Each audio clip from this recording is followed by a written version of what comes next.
Bonsoir à tout le panel, bonsoir aux EPV, bonsoir à tous ceux qui sont connectés. Éclaireur, bon, vraiment, encore une fois, on va parler de la FESI, mais bon, on va parler en essayant d'avancer avec les nouveaux éléments que nous avons eus, mais surtout, c'est d'attirer l'attention encore davantage de la population, enfin, pardon, pas de la population, mais plutôt du pouvoir, sur les dangers que représente la FESI. Je pense que ton raisonnement sur la FESI a été très très clair. Tu as été très direct sur un certain nombre de choses, notamment tu as dit qu'est-ce que le pouvoir gagne à maintenir la FESI. Je pense que tout est parti d'une erreur d'appréciation. Les gens ont fait croire des choses au président Ouattara. Ils lui ont fait croire qu'il pouvait maîtriser la FESI. Sinon, la FESI devait être dissoute, c'était prévu. La preuve, c'est que quand le président Ouattara est arrivé au pouvoir en 2011, tous les gars de la FESI étaient en brousse. Ils ont tous fui. Certains même étaient partis déjà au Ghana, ainsi de suite. Donc, c'est une organisation même qui avait déjà disparu d'elle-même. Et il fallait simplement empêcher que ça se reconstitue. Malheureusement, ils ont fait croire au président Ouattara qu'il pouvait maîtriser la FESI. Comme je l'ai dit dans mon intervention précédente sur la FESI, mais un monstre que vous n'avez pas créé, vous allez maîtriser. Malheureusement, la FESI existe depuis 34 ans, depuis 1990. Aujourd'hui, ça fait 34 ans, ce n'est pas rien. Un monstre qui a grandi, qui a 34 ans, c'est un monstre qui est adulte. Et un des objectifs d'une organisation criminelle, c'est quoi? C'est de réaliser des profits énormes, et ils en font. Tu as cité les chiffres qu'ils gagnent. Moi, je vous avais dit que l'une des explications du fait que les gars, l'autre est tué, enfin, qu'ils s'entretuent, ou bien qu'ils, en tout cas, ils font des crimes, c'est d'abord le profit, c'est d'abord l'argent. C'est vrai qu'ils ont été créés pour protéger, pour aider Laurent Gbagbo et tout ça. C'est pas ça, c'est la réalité. Mais en même temps, Laurent Gbagbo ne les finance pas directement. Il les a laissés quand il était au pouvoir se financer comme il pouvait. Et puis ils ont continué malheureusement sous le régime Ouattara, qui a, franchement, pour moi, le passé est le passé. Il faut s'inspirer des actes qu'on a pu commettre dans le passé, et puis à partir du présent, faire une projection pour l'avenir. Je m'explique. Aujourd'hui, ils ont cru qu'ils pouvaient maîtriser la FESI. Je pense que la vidéo du jeune homme que tu as fait passer là, qui dit que la FESI c'est pour Gbagbo, qu'ils allaient utiliser la FESI en 2025, bon, je pense que il a été très clair. Il dit, même si c'est pas vrai, mais c'est une vérité quelque part aussi qu'il dit, il dit que l'actuel secrétaire général de la FESI est proche du RHDP. Donc, c'est comme si le RHDP a pensé qu'en mettant un de leurs proches à la tête de la FESI, ils allaient maîtriser la FESI. Mais c'est oublier que la FESI, là, le corpus, là, la tête peut-être est proche du RHDP, mais le corpus, le corps de la FESI, là, c'est dans la main de Laurent Gbagbo. C'est ça la réalité. Et il dit qu'il ne maîtrise pas. Les gens du terrain là, c'est pas celui qui est là. Lui, il a peut-être un groupe qu'il maîtrise, mais il ne maîtrise pas la base même de la FESI. Et la base de la FESI, c'est ceux qui font la FESI. Donc, il y a eu beaucoup de spéculations, il y a eu beaucoup de choses qui ont été dites là-dessus, sur cette affaire de FESI. Il faut savoir qu'une organisation criminelle là, a une caractéristique. L'une des caractéristiques des organisations criminelles, c'est de s'auto-perpétuer. Et c'est en même temps de se rendre permanent. Justement, pourquoi justement à cause des profits et du contrôle, du pouvoir que les uns et les autres exercent. Tu as cité un certain nombre de choses. Moi, j'ai regardé le journal d'aujourd'hui, le journal de 20h. J'étais à table quand tu parlais, je t'écoutais, mais en même temps, j'ai regardé le journal. Et à un moment donné, j'ai dû baisser le téléphone pour pouvoir écouter. J'ai vu qu'il y avait un communiqué. Le communiqué du procureur. Et Sundiata a parlé du communiqué du procureur, je ne vais pas revenir dessus. Ensuite, tu as parlé d'un tunnel. Mais dans le journal de télévision, ils ont présenté le tunnel. Ils confirment bien tes propos. L'image j'avais même voulu récupérer, être capté pour t'envoyer. Mais comme toi-même tu es au courant, donc c'est pas la peine. Donc c'est pour dire que, vous voyez, ces gens-là, ils ont transformé l'université en un centre, comme je l'ai dit, de violence. C'est une organisation criminelle qui est née, c'est vrai, sous Gbagbo, enfin pas sous Gbagbo, sous le PDCI, mais avec la bénédiction de Gbagbo, ou en tout cas c'est lui qui a suscité la création, et il en a eu le contrôle depuis toujours. Et l'organisation aujourd'hui a pris de l'âge. À 34 ans d'existence, c'est une organisation adulte. Vous remarquez que la pratique n'a pas changé d'un dirigeant à un autre. Ça peut s'exaspérer sous un dirigeant en fonction de son tempérament, mais toujours est-il que le crime organisé a toujours été présent, le racket a toujours été présent. Ils n'ont jamais abandonné ça en réalité. Et aujourd'hui, ils ont influencé même la jeunesse ivoirienne. Ce n'est pas seulement l'université, hein, ils ont influencé même la jeunesse ivoirienne. Et où je suis inquiet, quand même, c'est que dans l'administration, moi j'ai eu un ancien collaborateur qui a eu le titre de directeur, mais qui était un ancien de la FECI. Heureusement que lui, par exemple, à un moment donné, bon, il a changé, bon, il n'était pas violent, mais il avait certaines pratiques, je ne vous cache pas la vérité. Pour avancer là, il s'en foutait. Hein. Moi-même là, j'ai été victime de ces combats. C'est parce qu'il a appris ça, il a grandi dans ça. À un moment donné, ça devient normal pour lui.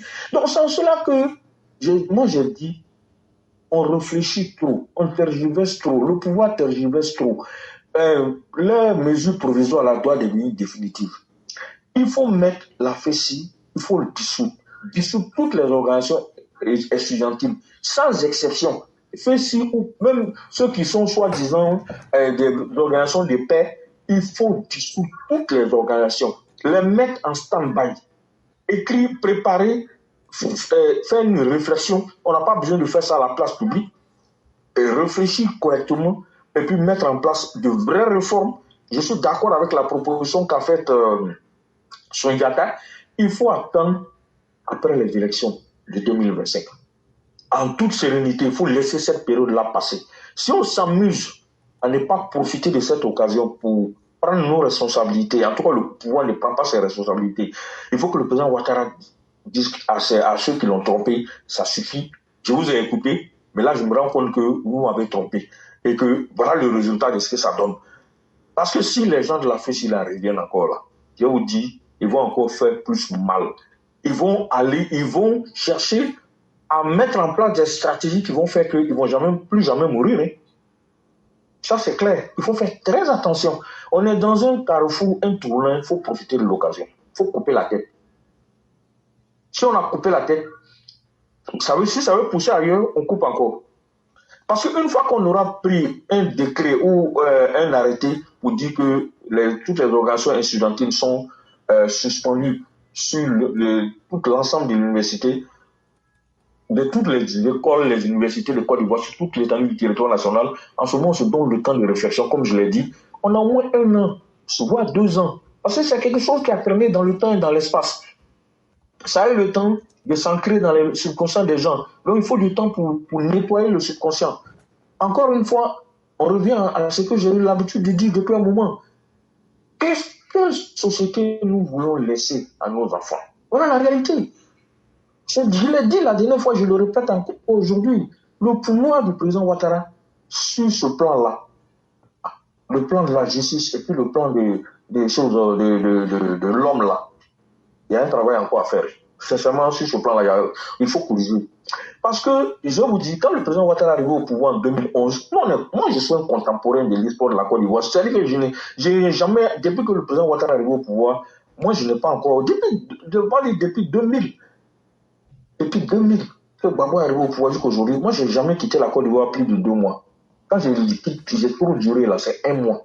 Je reviens toujours en Côte d'Ivoire. Donc ça veut dire que je suis un vrai contemporain de tout ce qui s'est passé ici, de A à Z. Quand Ouattara est arrivé au pouvoir, je vous dis, les fonctionnaires étaient à 7h30, les gens étaient assis à leur bureau. Tout le monde avait peur. Parce que l'image du président Ouattara, premier ministre, c'est ça que les gens avaient en tête. Donc leur subconscient leur a rappelé que, attention, le monsieur là, il ne joue pas.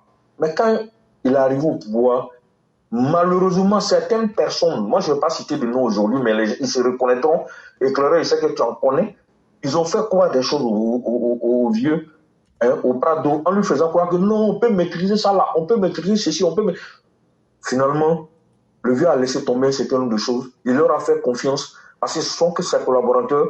Mais avec le temps, on se rend compte que voici un exemple palpable, le cas de la FECI.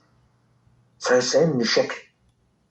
C'est un échec et c'est une grosse responsabilité politique que le président a dans cette affaire. Ça, franchement dit, les opposants peuvent lui reprocher à tout moment d'avoir laissé faire. Ça, et ça, malheureusement, ils ont leur mot à dire. C'est ça là, s'ils le disent, ils ont raison. Parce qu'il a laissé faire. Et la FECI, ce n'est pas la première fois de tuer quelqu'un. Depuis que le président Ouattara est arrivé, ils continuent. Ils ont fait ça tout le temps. Le communiqué du procureur parlait d'un crime qui s'est passé en juin. Ou juillet, je ne sais pas, mais il n'y a pas longtemps. Avant le crime de celui-là. Donc, il y a un avantage au moins. Ce monsieur est mort. Bon, franchement, comme a dit Éclaireur, personnellement, je suis désolé, moi, ça me fait ni chaud ni quoi.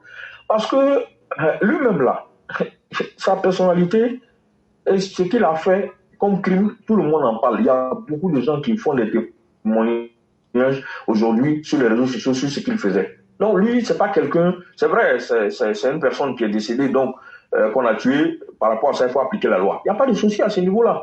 Mais, vous savez, quelquefois, il y a des crimes là. Il faut profiter de ces crimes-là pour régler beaucoup de choses en même temps. Donc, il y a le problème politique, il faut régler ça une bonne fois. Parce que la FECI n'a jamais été une organisation étudiantine. Elle n'a jamais été créée pour régler les problèmes des étudiants. C'est une organisation qui a toujours été pilotée par les politiciens, notamment le FPI et aujourd'hui le PPACI. Le communiqué qu'ils ont pondu là, quand vous lisez le communiqué de A à Z, comment on peut faire 2 pages de communiqué sans condamner ce que la FECI a fait? Et c'est leur chose, comme on appelle leur organisation. Ils ne peuvent pas condamner. Ils pensent qu'ils sont intelligents et ils vont mettre les projecteurs sur le gouvernement en disant qu'il faut traquer, il faut se faire cela, parce que c'est un des pions de leur système qui a disparu. Du coup, ils sont désarçonnés. Mais connaissant Laurent Gbagbo, il n'abandonne jamais. Rassurez-vous, ils vont encore tenter autre chose. Donc, il faut qu'on reste vigilant. Il faut dissoudre la FECI, mais il faut rester vigilant. Ça, c'était par rapport à la FECI. Et faire des réformes, en tout cas, à mon avis, il faut mettre tout ça là en stand-by jusqu'en 2026, à mon avis. Moi, je suis d'accord avec la proposition du frère Sundiata, et que il faut qu'on appuie cette proposition-là. Moi, je souhaiterais qu'en tout cas, on insiste là-dessus à plusieurs reprises pour que le gouvernement finisse par prendre ça en considération. C'est important. Il ne faut pas qu'il fasse preuve de laxisme comme ils ont l'habitude de faire. Maintenant, l'attitude du ministre, la vidéo que tu as passée, et sur laquelle tu as longuement fait des commentaires. Mais bon, franchement, encore une fois, moi je mets ça plus sur le compte de la maladresse politique. J'explique.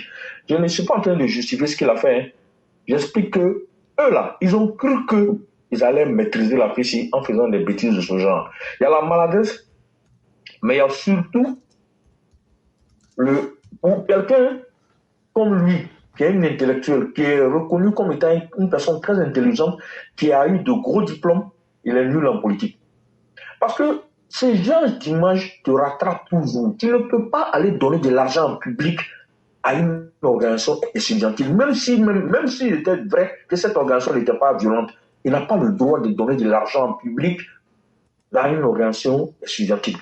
Et puis, comme tu as si bien dit, moi je suis désagréablement surpris de savoir que la FECI est en train de construire un siège sur le campus. Ça même, c'est un drame. Franchement, c'est un drame pour la République. Comment on peut laisser une organisation étudiantine aller construire son siège sur le campus? Ils peuvent construire un siège partout en Côte d'Ivoire s'ils le veulent, mais pas sur le campus quand même. Ça veut dire que les gens étaient en train d'asseoir le siège de leur organisation criminelle sur le campus qu'on vire au-dessus de tout le monde. Et c'est quand maintenant cette affaire arrive, on profite de l'occasion pour aller raser. Bon, franchement, il faut le faire. Hein.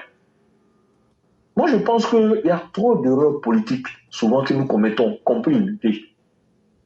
Il y a des gens, malheureusement, qui se font passer pour des gens qui peuvent maîtriser, qui ont dit non, il faut les laisser faire, ça nous paye. C'est ça une manière de les contrôler.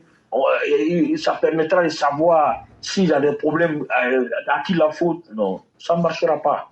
Tant que vous ne faites pas disparaître cette organisation, vous avez perdu votre temps. Donc, en ce qui concerne la FECI, voilà ce que je voulais dire pour aujourd'hui. On aura l'occasion de revenir sur certains points précis, approfondir certains détails. Mais je voulais terminer mes propos en parlant de l'affaire café-cacao. Le nouveau prix du café et du cacao, les nouveaux prix qui ont été annoncés par le gouvernement pour cette campagne. 1800 francs, je crois, pour le cacao, et puis je crois le café, c'est moins que ça. Mais ce qui est sûr, c'est les prix records. C'est 1500 pour le café, 1500 pour le café et 1800 pour D'accord, et 1800 pour le cacao. C'est-à-dire c'est des prix records que depuis l'indépendance de la Côte d'Ivoire, aucun gouvernement n'a pu accorder un tel prix aux paysans. Mais vous savez, il n'y a pas d'enthousiasme. Pourquoi? Parce que l'opposition a pris le dessus dans la communication. Tout simplement. L'opposition est en train de, à chaque fois, il nous ramène au Cameroun. Mais vous avez vu, au Cameroun, on va à 6 000 francs. Au Cameroun, on va à 5 000. Et moi, je suis tombé sur une vidéo que le roi avait sur sa page. Bon, je ne sais pas si le roi a partagé avec l'éclaireur, mais j'ai envoyé ça à l'éclaireur. Et le commentaire que je peux faire à partir de là, c'est quoi? LCI 360, c'est une bonne émission globalement. Mais Ali Garasouba et son équipe commencent à faire preuve de moins de professionnalisme. Je pense que le succès de l'émission commence à les dépasser. Pourquoi je dis ça? Moi, je regarde maintenant en diagonale. Il y a des fois, mais je ne regarde même pas. Pourquoi? Parce qu'aujourd'hui, on sent qu'ils sont souvent dépassés par les événements. Souvent, lui-même n'est pas vigilant. Les gens viennent chaque fois sur votre plateau pour faire des affirmations. Et vous n'êtes pas capable de leur demander d'étayer leurs affirmations avec des preuves à l'appui. Vous avez remarqué que quand on parle généralement sur la plateforme Éclaireur Pro-Vérité, il oblige les gens, lui-même il donne toujours les sources. Parce qu'un intellectuel ne peut pas venir, quelqu'un comme Geoffroy, les politiciens, bon, on sait que c'est des menteurs en général, mais souvent, il faut leur mettre leur nez dans leur propre caca. Quand il a coincé le jeune docteur là, enseignant là, shérif, PDCI là, qui est venu dire, Tiamis là, qui est venu dire que il a donné un chiffre qui était faux. La rédaction a corrigé avant la fin de l'émission. Le monsieur était humilié. Il a compris que maintenant il ne peut plus s'avancer sur des chiffres qui ne sont pas vérifiés. Les gens viennent s'asseoir sur le plateau pour dire chaque fois que le cacao coûte 5 000 francs au Cameroun, 6 000 francs au Cameroun. Il y a un reportage d'un Camerounais. Allez-y sur la page du roi. Vous allez voir ça. Moi, j'ai partagé avec un certain nombre de personnes parmi les EPV pour que les gens se rendent compte que ça ressemble à du fake. Le monsieur dit, bon, nous, on a entendu ça dans la presse. Les paysans, ils disent que nous, on entend ça dans la presse. On entend ça, le gouvernement dit que c'est 5 000, c'est 6 000, mais nous-mêmes, à peine si on vous paye ça à 3 000 francs. Et qu'on n'a pas le choix. Si on avait le choix, on allait faire, et on est un peu... Ils sont abandonnés à eux-mêmes. C'est-à-dire les paysans camerounais sont abandonnés à eux-mêmes. Les vendeurs et les paysans camerounais, les agriculteurs camerounais du cacao sont abandonnés à eux-mêmes, sont livrés à eux-mêmes. Parce que quand on est habité ici, on pense que les Camerounais sont trop organisés. Ils savent eux-mêmes, ils discutent, ils vendent leur cacao sur à la bourse de Londres et tout ça. Moi, depuis longtemps, nous, on sait que c'est faux, mais on cherchait preuve. Ali Jarasouba peut prendre la peine de dire à sa rédaction, les gars, renseignons-nous, envoyons quelqu'un s'il le faut au Cameroun pour faire un reportage. Ils n'ont jamais fait ça. Donc les gens viennent continuer de venir s'asseoir chaque fois pour mentir. Le monsieur fait des efforts pour garantir un prix minimum. Il fait un effort pour augmenter le prix aux paysans, mais les gens ne voient pas. Hein. On prend des fake news, des faux exemples, des choses qui n'existent pas, qui n'existent que théoriquement, pour venir contrecarrer en dissuadant, en faisant... Parce que moi, le jour où j'ai eu l'information, ma voiture était en panne et j'étais dans un Yango. Et le chauffeur de Yango, dès que moi je suis monté, avant qu'il ne démarre, il regardait son téléphone. Et il a vu qu'on avait augmenté le cacao. Il dit, ils ont augmenté le cacao. Je lui ai dit, c'est maintenant que toi tu as vu ça. Et il dit, oui, je viens de voir ça. Il dit, mais il pourrait faire plus que ça. Voilà ce qu'il a répondu. C'est ça, lui a dit, mais depuis que toi tu existes en Côte d'Ivoire, tu as déjà vu un prix comme ça? Il dit non. Je dis, mais pourquoi vous êtes comme ça même? Quelqu'un, on fait un effort, tu n'apprécies pas même l'effort qui a été fait, tu dis qu'on pourrait faire plus que ça. Il devait faire à combien? Il n'a plus rien dit. Et moi aussi, je me suis arrêté là. Vous voyez que ça veut dire quoi? Que le subconscient des gens est en train d'enregistrer que le gouvernement n'a rien fait. Alors, Ali Yarasuba, c'est une chaîne privée. Mais la RTI, ils font quoi? Ils sont là, comme des robots, ils sont assis tranquillement. Ils ne sont pas capables de faire un vrai reportage. Aller par exemple, au Ghana, aller au Cameroun, aller dans les soi-disant pays où on dit que le cacao acheté à un prix plus élevé pour nous apporter des contradictions.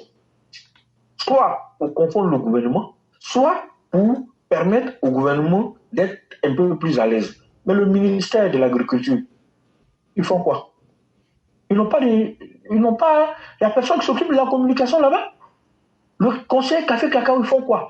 Vous voyez, c'est tout ça là qui montre que les gens, quand quelqu'un a le ventre trop plein, il ne réfléchit plus, il s'en endormi. Je vous ai dit dans mon intervention passée que quand on réfléchit trop par son ventre et par son sexe, on ne peut pas monter. On ne peut pas réfléchir réellement. On ne peut pas planer haut. On plane toujours bas. Quand tu es trop rassasié là, tu ne penses qu'à une seule chose, dormir.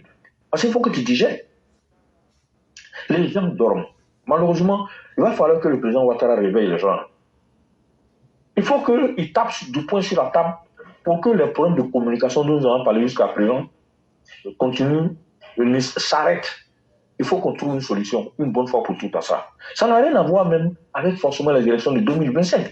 Mais un État sérieux ne peut pas ne pas communiquer correctement, expliquer ses décisions. Et à confondre l'opposition. L'opposition raconte n'importe quoi. Et c'est maintenant qu'on va courir pour s'expliquer, pour se justifier. C'est toujours nous qui courons derrière les explications. Alors que l'opposition devait, si on avait expliqué, on a pris, comment on appelle ça, on a pris une décision qui est intéressante, que tout le monde devra applaudir. Mais comme on n'a pas su expliquer, comme on n'a rien dit, comme il n'y a pas eu de reportage à côté pour expliquer que ce qu'on a pris comme décision était très bonne pour les paysans, on nous fait croire que la libéralisation est une très bonne chose et qu'il faut libéraliser. Alors qu'on a vu ce que la libéralisation nous a montré ici en Côte d'Ivoire. Le jeune Doumbia, journaliste là, il a fait... franchement, c'est un jeune homme que je respecte dans sa façon de communiquer. Il communique correctement avec... Et il a cité un certain nombre d'éléments dont il n'éclairait pas le matin, midi et soir dans ses directs en disant que quand vous affirmez quelque chose, vous devez donner les preuves. Il a dit, parmi tous les éléments de quelqu'un qui communique, il y a d'abord toi-même là. Tu dois être crédible. Et ta crédibilité vient d'abord de ce que tu as l'habitude de dire. Les informations que tu as eu à avancer, qui ont été vérifiées. Donc, tu dois avoir une source. On ne vient pas s'asseoir, il s'assied toujours à la télévision. Un gars comme Kouao, qui est docteur, qui enseigne aux enfants à l'université, il vient s'asseoir dans une télévision pour dire que les classes, les universités, sont débordées parce qu'il y a trop d'étudiants ou il y a trop d'élèves dans les classes. Sans donner des chiffres. Et le jeune homme lui a dit, mais tu ne peux pas venir parler sans faut donner des chiffres. Quand lui, il a parlé de café cacao là, de la libéralisation là, il a cité une source. Il a dit, la Banque mondiale a fait un rapport de 2000 à 2006 sur la libéralisation du cacao en Côte d'Ivoire. Et on s'est rendu compte que 270 milliards ont disparu. C'est-à-dire que quand on a vendu là, 270 milliards des paysans ont disparu. Je ne sais pas si vous vous rendez compte de la gravité. Mais ça, nous, on n'est pas capable de communiquer sur ces choses-là. Tous les jours que Dieu fait, les gens viennent s'asseoir, ils racontent leur vie, ils disent des choses invraisemblables. Je comprends pourquoi la mère qui a parlé avant moi, elle était indignée par quoi? Voilà des gens qui sont des enseignants à l'université. Indignes d'être un enseignant. Parce que c'est un gars d'Agora, celui-là. Il n'a aucune personnalité, ce monsieur. Il veut ressembler à Bléou Martin. Et Bléou Martin lui-même n'a aucune personnalité. Lui aussi voulait ressembler à Vaudier. Moi, je sais de quoi je parle, j'ai fait la fac de droit. Mais, vous savez, quand je regarde Kouao, il a quel âge? il a eu son doctorat quand? Il n'y a pas 34 ans. Donc c'est le même Fessi là. C'est un gars de la Fessi. C'est le moment qu'il défend de la Fessi. Quand vous regardez, je ne sais pas si les gens se rendent compte de ce que la Fessi a été dans le subconscient de nos jeunes, de manière générale. Pas seulement même les étudiants, de manière générale de nos jeunes. Il faut nettoyer ce subconscient de la jeunesse en Côte d'Ivoire. Parce que la Fessi donne un signal très mauvais à notre jeunesse, bien qu'on peut tout obtenir par la force et la violence. Voilà le problème. On peut tout obtenir par la force et la violence. Que quand tu veux quelque chose, il faut faire par la violence. Quand ils ont besoin d'une fille, s'ils veulent coucher avec toi, si tu ne veux pas, on te viole. Et puis il n'y a rien. Donc, Sundiata rappelait cet homme de faire de la Fessi. Ils ont frappé même les magistrats. En 2004, il n'y a rien eu. On ne les a jamais punis. Ils ont fait des descentes punitives dans les milieux où ils voulaient. Ils ont tué plusieurs personnes. On ne les a jamais jugés. Mais tous ces crimes, il faut les faire sortir. Il faut les faire sortir. Il faut juger les gens. Il faut que la justice fasse son travail. Parce que tant que la justice ne fait pas son travail, je vous dis, la Côte d'Ivoire ne sera pas un pays en paix. On ne pourra pas, parce que nous, on fait ce que notre travail de communication, grâce à la plateforme Éclaireur pour Vérité. Mais ce que nous faisons là, excusez-moi, ça touche comme des personnes. Les gens estiment que nous, on supporte le président Ouattara, donc ils ne nous écoutent même pas. Ils ne nous écoutent même pas. Ils nous écoutent peut-être d'une oreille, mais ils justifient. Même s'ils savent qu'on dit la vérité, ils vont dire, oh mon frère, faut laisser. Ceux-là, c'est les supporters de Ouattara, à cause ils disent ça. Alors qu'ils savent qu'on dit la vérité. Laurent Gbagbo a réussi une chose, malheureusement. Il a réussi une chose, c'est de tuer la société ivoirienne pour ses intérêts. Et ça, c'est malheureux. Ce monsieur aurait dû disparaître en 2011. Je ne sais pas pourquoi ils l'ont arrêté. Ça, c'est mon point de vue. Ça a été une erreur politique de garder ce monsieur-là vivant. Parce que quand celui-là va disparaître là, c'est là que la société ivoirienne va se retrouver. Moi, je vous dis ça aujourd'hui. Hein. Heureusement qu'il est déjà vieux, il a 78 ans. Même s'il dure encore, il sera tellement fatigué que même politiquement, déjà même, il ne tient pas. Donc, ça veut dire qu'on a la chance. C'est que ce qui est passé est plus important que ce qui reste. C'est ça notre chance. Mais malheureusement, le mal qu'il a fait là, pour que ça quitte là, il nous faut encore 20 ans, 30 ans pour nettoyer ça. Or, tout le monde aspire à devenir le meilleur de lui-même. En tout cas, les bonnes personnes. Toute société doit aspirer à devenir la meilleure version d'elle-même. Mais comment devenir la meilleure version de nous-mêmes si nous laissons notre jeunesse à la dérive?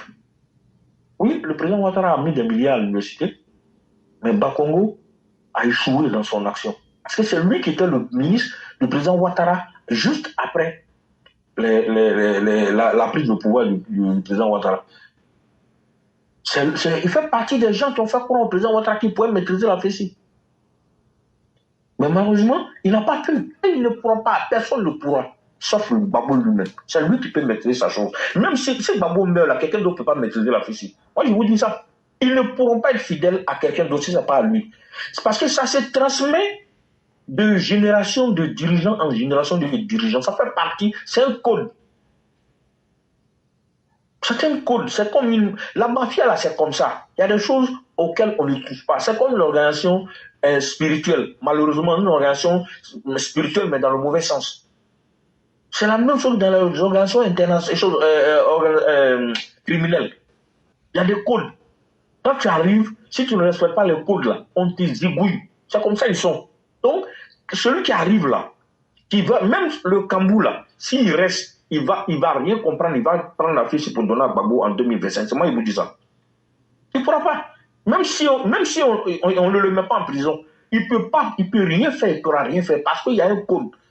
Et le code là, il y a toujours un véritable patron qui n'est pas forcément visible. Oui. Et il y a un homme de l'ombre qui tire les ficelles pour le compte du vrai patron.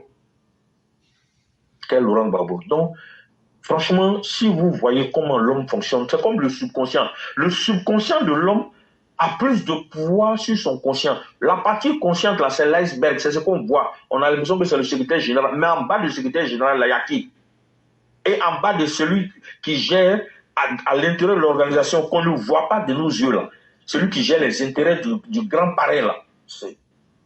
Vous ne le connaissez pas, personne ne le connaît, lui il est encore là. Celui qui est mort, c'était le guerrier, c'était comme en tout cas un militaire, un chef d'opération sur le terrain. Il était comme un chef d'état-major. Et c'est vous appelé journaliste. Et remarquez, ils ont tous des noms de guerriers. Général, Sundiata. C'est toujours des choses qui renvoient à la violence. Ce n'est jamais, quelqu'un ne va pas s'appeler Nietzsche, ou bien Kant, ou Descartes. Non, non, non. Eux, c'est toujours de la violence. Et t'envoie l'image même à ton subconscient. Dès que tu entends général sorcier, toi-même déjà tu es paniqué. Parce que je te dis, ah Joe, on dit il est sorcier. En plus, il est général et il est sorcier. Donc quand Éclaireur a dit qu'il faisait le mysticisme, enfin, dans le sens négatif, hein, les gens qui travaillaient les pouvoirs, les esprits éthériques, là, qui ne volent pas plus haut que leur propre machin, là. Ce sont ces gens d'esprit-là. Et les esprits l'ont pris parce qu'il a dû signer un pacte et qu'il n'a pas respecté jusqu'au bout. Quand c'est comme ça, les esprits te prennent, ils créent les conditions de ta mort. Mais lui, il n'a pas fini. Ses enfants vont, dans sa descendance-là, il y a au moins un cet esprit-là va prendre. Donc, il faut couper ce lien-là. La seule façon de couper ce lien, c'est de faire disparaître le monstre en lui-même. Voilà. Donc, Éclaireur, franchement, voici les deux sujets que je voulais aborder ce soir. Je sais que tu es très fatigué, tu as beaucoup... C'est la première fois que je t'entends parler de repos. Donc, franchement, c'est que tu es fatigué. Et vraiment, encore une fois, tous mes encouragements, que Dieu te fortifie, qu'il t'accorde la force physique, morale, mentale, émotionnelle, éthérique et psychique. Il t'accorde la force sur le plan physique, sur le plan éthérique, sur le plan astral, sur le plan mental. Il accorde la force sur le physique à tous les EPV, que Dieu accorde la force physique, la force éthérique, la force astrale et la force mentale pour pouvoir continuer ce combat. Essayez d'irradier le maximum possible de positivité dans la société ivoirienne pour que nos frères égarés là, qui sont en face, qui veulent détruire le pays pour leurs petits intérêts, soient touchés dans leur cœur. Même si ça ne va pas être facile, mais qu'un brin de lumière, un brin de divinité arrive à les toucher. Un brin de lumière divine arrive à faire reculer les ténèbres qui sont incarnées en eux. C'est important pour nous. Parce que le combat que nous menons, c'est un combat que nous faisons de façon visuelle, mais il faut aussi mener le combat en dessous. Ça veut dire quoi? Que faut, quand on prie pour soi-même, on prie pour sa famille, on prie pour ses amis, on prie pour sa société, on prie pour le pays. Quand tu pries pour le pays, il faut souhaiter que Dieu touche le cœur de tous ceux qui sont dans la violence. Le jeune homme, là je vais terminer, la vidéo que tu as passée, le jeune homme a dit quoi?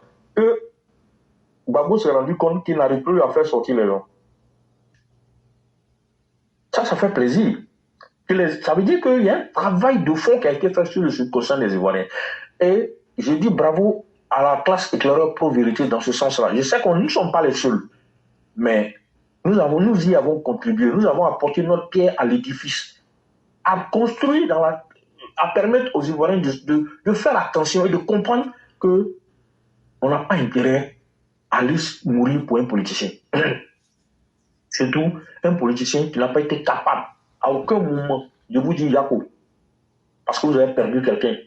Parce que lui, il a résisté lors de la crise post-électorale, il a perdu quelqu'un, il n'a pas dit Yako. Quand il est parti chez les guéris, en tout cas chez les Ouais, il a dit que non, c'est pas pour moi que vous êtes morts, vos parents sont morts à cause de vos forêts. Donc ça veut dire que c'est quelqu'un qui n'est même pas capable de reconnaître les bienfaits pour lui. Il n'est pas capable d'être reconnaissant.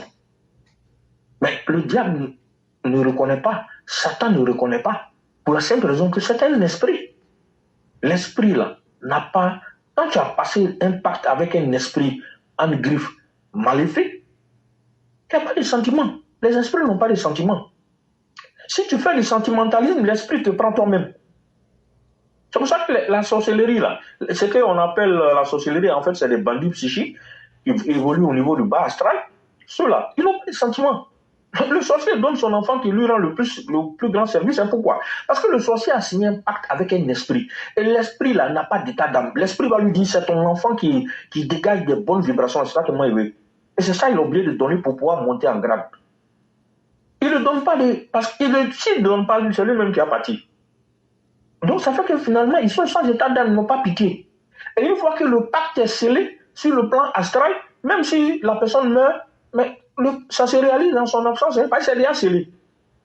C'est la même chose. Donc, on doit prier même pour nos ennemis. C'est pas prier pour qu'ils réussissent, mais prier pour que Dieu leur apporte un peu de lumière afin qu'ils comprennent, certains comprennent et se désolidarisent. C'est surtout ça. Parce qu'il y a des gens parmi eux qui sont désolidarisés, qui ont rejoint le camp de la lumière.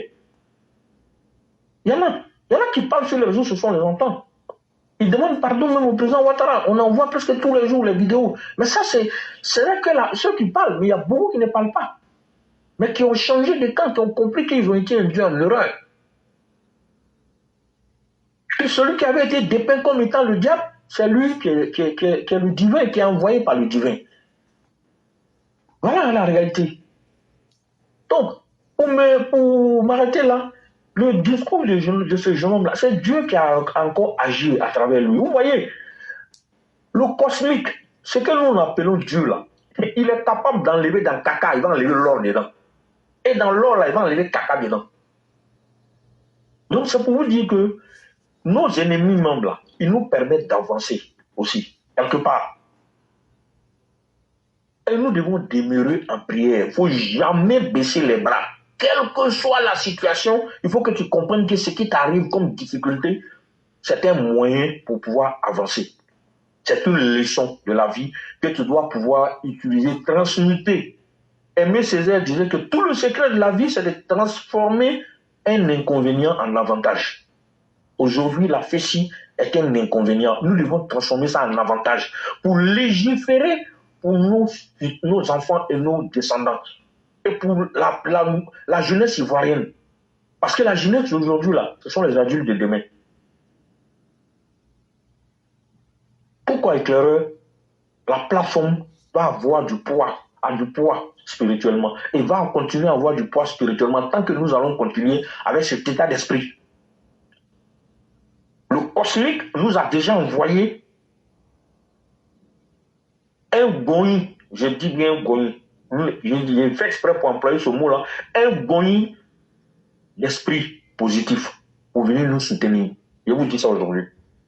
Et les esprits qui nous soutiennent là, continuons de les alimenter positivement pour que ces esprits-là quand ils vont grossir, c'est égrégore qui va grossir, qui en fait va pouvoir atteindre et toucher le cœur de beaucoup de personnes qui vont finir par, d'ici 2025, vous allez me dire que, vraiment, on se rend compte que notre bonheur là, c'est le président Ouattara.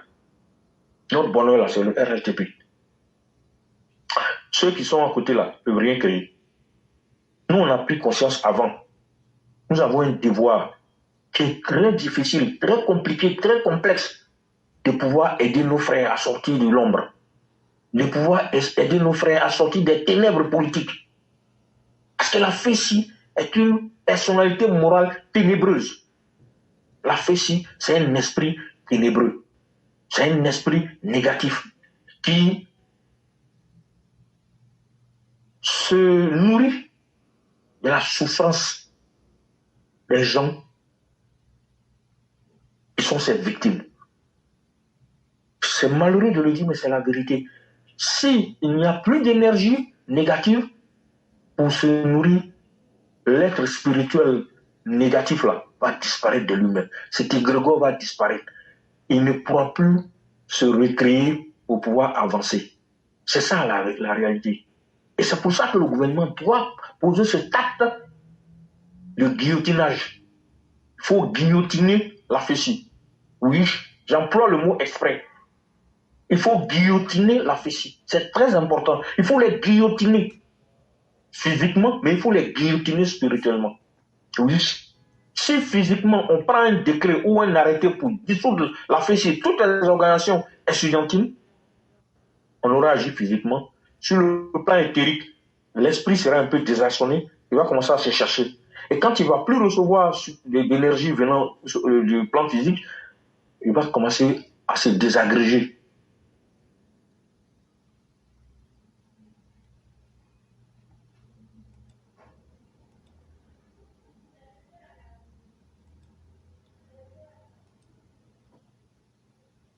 Donner un esprit, un esprit va venir s'abreuver. Et le jour où tu ne vas pas tuer poulet là, la nuit là, sur le plan astral, tu vas rêver que tu dois tuer poulet. Si tu ne tues pas poulet là, voilà ce qui va se passer. Tu vas paniquer et l'esprit va jouer sur ta peur. Et tu vas continuer à tuer le poulet.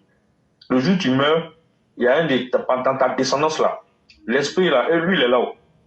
Il va tomber sur un de tes enfants qui est dans la même résonance que lui et qui doit prendre la relève pour continuer. Voilà comment le fétichisme se passe de génération en génération.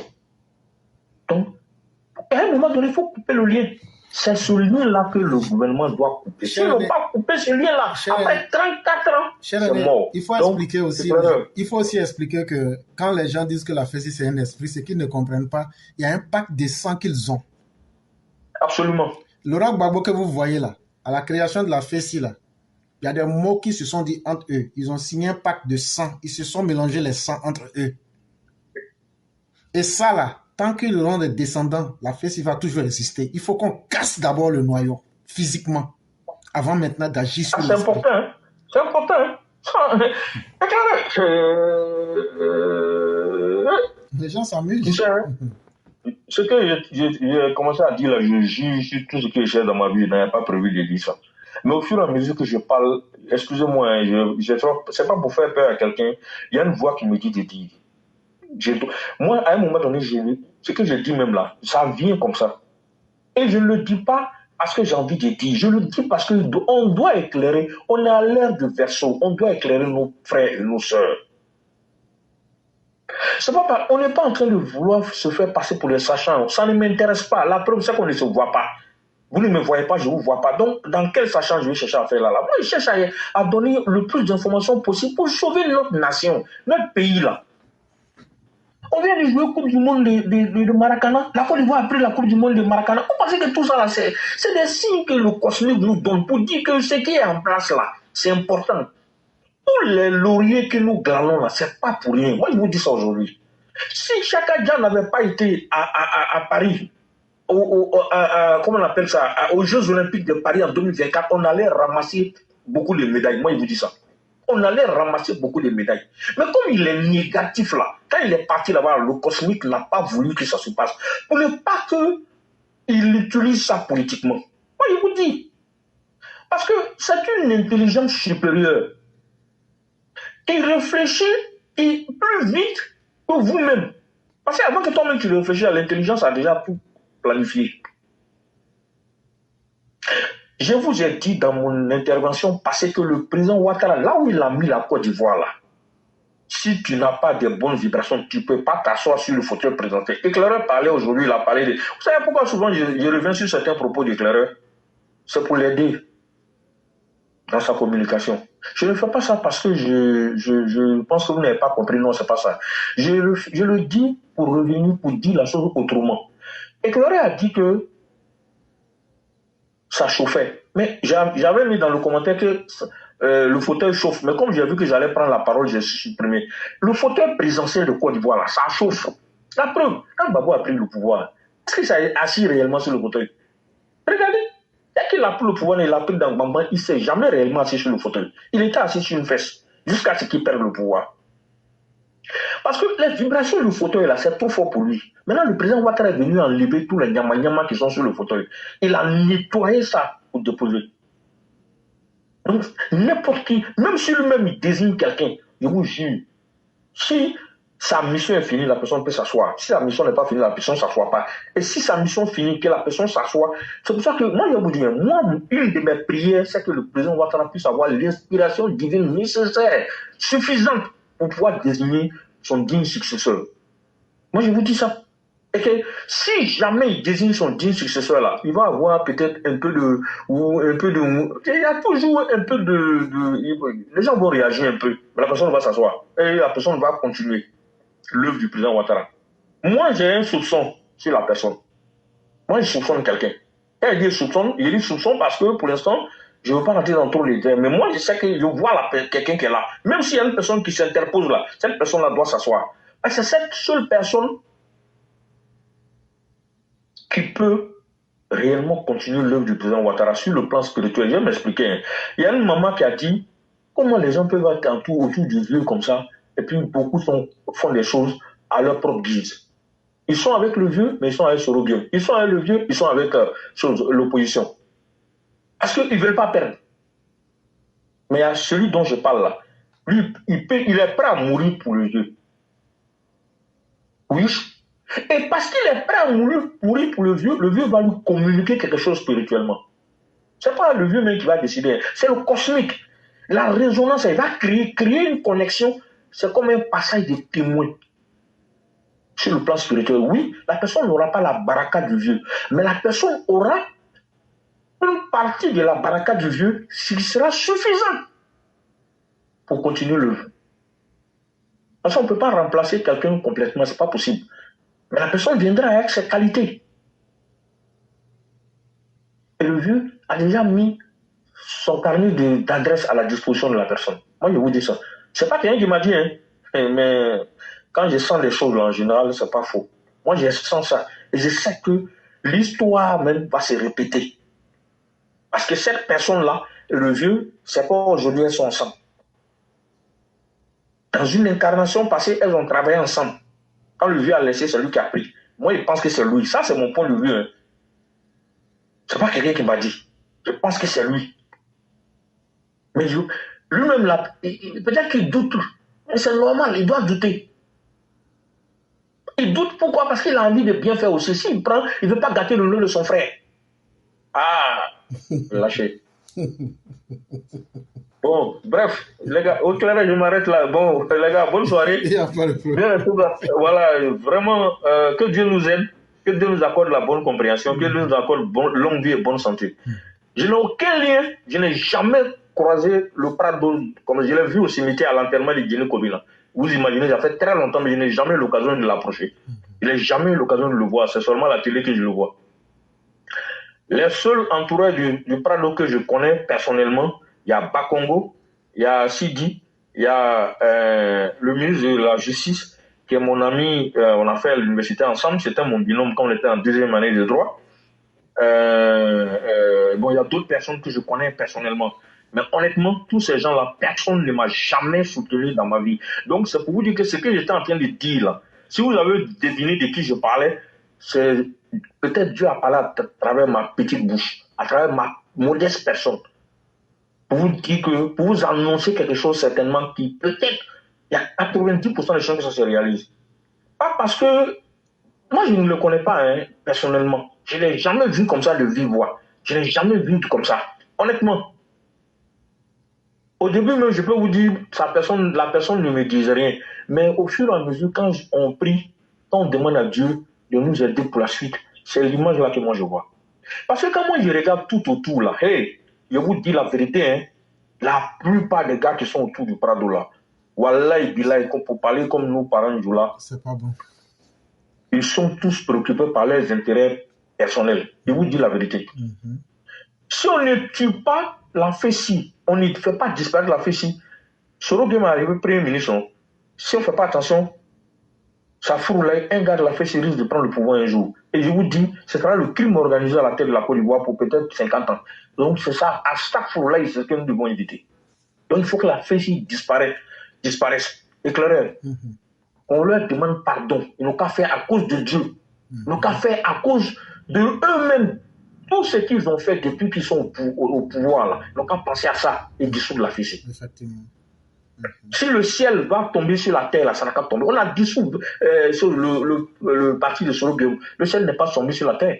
La Fessi, là, il ne représente rien en réalité. C'est parce qu'on a laissé faire. Les gens ont malheureusement par erreur. Aujourd'hui, oui, on dit tous que c'est une erreur. Moi, depuis le début, ceux qui me connaissent en privé, je leur ai dit, c'est une erreur qu'on a commise. Fallait faire disparaître la Fessi. Mais on l'a laissé. Malheureusement, Voilà ce que ça nous donne comme résultat. Mais c'est un signal divin. On est à au moins 1 an des élections présidentielles, Dieu nous montre ça maintenant. Et quelqu'un vient nous donner une information pour dire que voilà, c'est qu'on voulait faire de la fessée. Si dans ça là encore, on fait preuve de laxisme, moi je ne sais pas, hein. Parce que le cosmique aussi là, il veut t'aider, il te montre tous les éléments. Mais si tu ne fais rien, à un moment donné, lui il n'a pas de sentiments, il te regarde. Voilà la vérité. Le président Ouattara ne peut pas faire tout ce travail gigantesque, dépenser des milliards et mobiliser des milliards. Aujourd'hui, nous parlons pour 2025 de 15 000 milliards de francs CFA. Et puis venir laisser tout ce travail-là se laisser ternir à une organisation fantoche, une organisation criminelle qui a la fessée. Je suis désolé, c'est une tâche. Il faut qu'il nettoie. Et la meilleure façon de nettoyer, c'est qu'on va retenir. C'est qu'il a pris sa responsabilité à un moment ou à un autre. L'erreur est humaine. Mais c'est la persévérance dans l'erreur qui devient diabolique. Erreur ou mana S. Mais persévérer dans l'erreur, ça devient diabolique. Ça, or, on n'a pas intérêt à ce que lui, le président Ouattara perdure dans l'erreur. C'est pour ça que nous devons prier Dieu. Et je l'ai dit depuis la dernière fois, qu'il faut que ce soit notre combat. La fessée doit disparaître. Je l'ai dit, c'est notre combat. Ce n'est pas forcément un combat physique, mais ça peut être un combat spirituel, un combat de prière. Que tu sois chrétien, musulman, quand tu finis ta prière, quand tu finis de prier pour toi, pour tes enfants, pour ta femme, pour ta famille, pour tout le monde, quand tu as fini de prier, tu as prié pour la Côte d'Ivoire, prie pour que le président Ouattara soit inspiré positivement pour dissoudre la fessée. Pour mettre ça en prière. Si nous nous mettons à l'unisson, Dieu va nous envoyer des anges, des esprits, pour dire au président Ouattara, pour l'inspirer, pour qu'il puisse effectivement dissoudre la fessée. Que ceux qui sont pour le maintien de la fessée là, que Dieu fasse en sorte qu'ils soient en minorité autour du président Ouattara.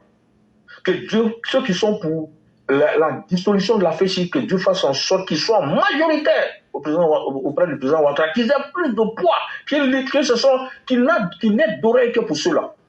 Et qu'ils soient intransigeants sur cette question, qu'ils disent que j'en ai marre. Parce qu'effectivement, vous voyez le Dieu, quand le juge dit merde, c'est merde.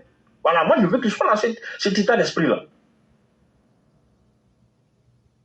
Éclaireur. Vraiment, que Dieu nous aide. Amen. Bonne soirée à tout le monde. Je vous demande pardon aux frères, aux sœurs. Je vous ai tenu longtemps en haleine. J'ai parlé longuement. J'ai peut-être dit des conneries.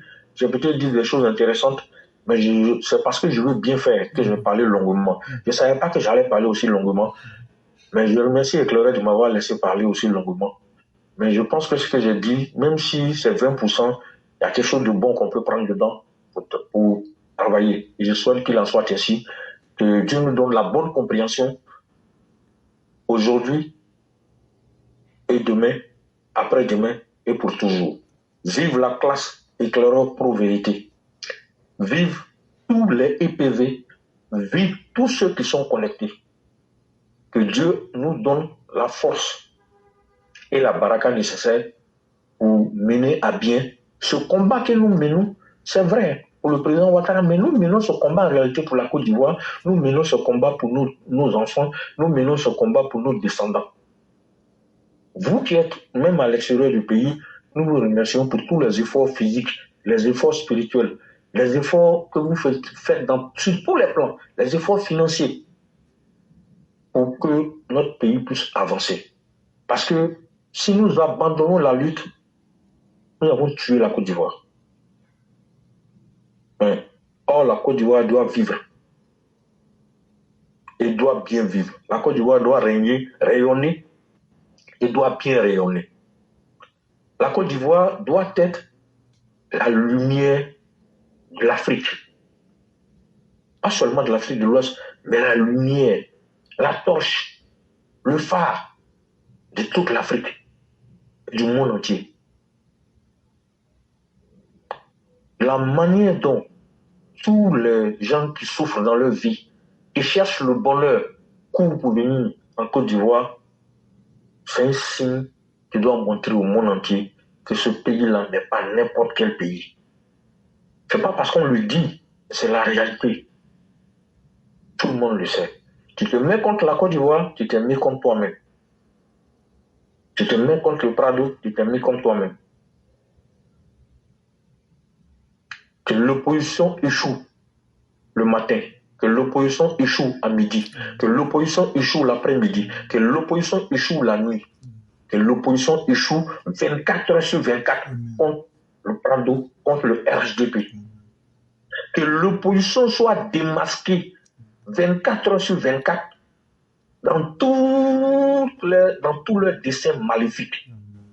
Que Dieu s'incarne à travers nos militaires, nos policiers, nos gendarmes, à travers nos forces de l'ordre d'une manière générale et à travers toute la population ivoirienne et à travers nos dirigeants pour contrecarrer tout ce qui est esprit négatif qui veut empêcher la marche victorieuse et glorieuse de notre beau pays qu'est la Côte d'Ivoire. Éclaireur, je m'arrête là. Bonne soirée à tout le monde. Merci infiniment, cher René. Merci pour tout ce que vous avez dit. Et ça a été hautement utile. Et c'est de cela qu'il est question. Ici, tout ce qui est dit est vraiment important et nous en tirons vraiment la quintessence. Vraiment, merci de nous avoir entretenus aussi. Ça a été un grand plaisir. Et comme c'est à nos habitudes, vous êtes la dernière personne. C'est à vous que nous allons laisser le soin de nous faire la conclusion. Donc, je dis merci à tous ceux qui nous ont suivis. Et demain sera un autre jour. Et donc, vous avez le mot de la fin. Éclaireur, merci pour cet ultime honneur. Et merci à tout le monde, à tous les intervenants avant moi. Merci à tous ceux qui se sont connectés, à tous ceux qui ont écouté. C'est deux mecs qui se lavent, ceux qui communiquent et ceux qui écoutent. Ce sont les deux mecs qui se lavent. Donc nous remercions tout le monde. Nous vraiment continuer de soutenir la plateforme d'une manière ou d'une autre en se connectant autant que vous pouvez ou en écoutant les directs après. On peut écouter, même quand on n'a pas eu le temps. C'est ce que je fais personnellement. Je souhaite que vous en fassiez autant. Vous pouvez ne pas tout écouter, mais vous pouvez faire des morceaux choisis en fonction de certains aspects, ainsi de suite. Voilà, c'est tout à fait normal. Donc vraiment, encore une fois, bon courage à tout le monde. Que Dieu nous aide tous à ce que nous puissions avoir le bonheur pour nous-mêmes, le bonheur pour nos familles, le bonheur pour nos régions, le bonheur pour notre pays et le bonheur pour les pays où vous vivez. Parce que vous êtes dans un pays, éclaireur, toi tu es aux États-Unis avec certaines d'autres personnes et puis il y en a qui sont en Europe. Dieu fasse en sorte que ces pays-là aussi soient en paix pour que vous puissiez continuer à profiter de la vie paisible de ces pays-là et pouvoir justement vous épanouir et que vos enfants et vos épouses ou bien vos époux en tout cas puissent s'épanouir. Parce que l'objectif de la vie, on va tous mourir un jour. On est né, on va tous mourir un jour. C'est qu'au soir de nos vies, Dieu fasse en sorte que nous n'ayons pas à regretter beaucoup de choses, que nous ayons plutôt à être fiers de nous-mêmes pour avoir posé des actes dans le sens du bien-être de nos familles, du bien-être de nos pays. Ça, je pense que quand tu meurs comme ça, ton âme repose vraiment en paix. Mais quand tu es mort, tu peux éviter de vouloir mourir, en tout cas, comme ce jeune homme qui s'est fait tuer. Parce que ton âme ne peut pas être en paix. Tu as tué des gens, et puis toi-même, on t'a tué de machin. Bon, vous avez des comptes à régler là-bas de l'autre côté. Ça, c'est très compliqué. Donc, vraiment, encore une fois, merci à tout le monde. Éclaireur, bonne soirée, et que Dieu nous aide. Amen. Merci à vous aussi, et merci à tous ceux qui nous ont suivis. Et on sera demain, par la grâce divine. Oui. Merci beaucoup. Merci, Éclaireur, à demain.